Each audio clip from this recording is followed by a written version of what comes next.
When I was 9 years old, I was warming up on the field before a game and suddenly saw my family in the stands. My father always came to my games after work with his long beard and worker's clothes, but my mother and sisters were there for the first time. It was the most beautiful moment I had experienced until then. When you're a child, neither money nor anything else affects you.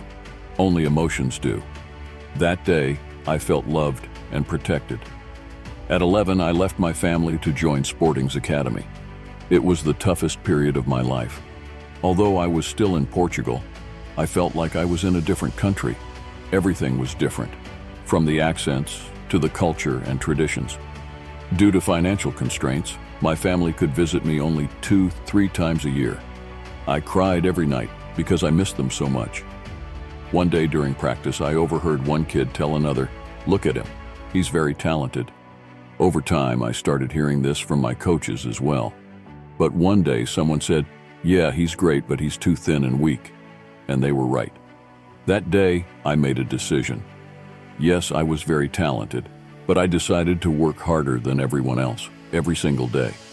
I began training with the belief that I would become the best in the world. This hunger for victory was always inside me. Losing hurt, and even when I won, I felt even hungrier. I would arrive at practice before anyone else, leave after everyone else, and sometimes sneak into the gym at night to train. By the time I was 15, I told my classmates that one day I would be the best in the world. They all laughed, but I always believed it. When I joined Manchester United, winning trophies initially was very emotional. The first Ballon d'Or, the first Champions League, the first Golden Boot, but I always wanted more. I always dreamed of Madrid and created the greatest sports rivalry in history there. Over 9 years, I became a legend. At 32 in 2018, we made history by winning the Champions League with Real Madrid for the third consecutive time in Cardiff. While walking around the stadium with the trophy in hand, something happened that I would tell my grandchildren about at 90 years old. My son ran to me, and we lifted the trophy together and walked around the field. At that moment, I felt the same pride I felt when I saw my family watching me play at 9 years old. Walking on the field as a champion with my son was the most incredible, proudest moment of my life. Even after winning countless trophies, the desire to win more never left me.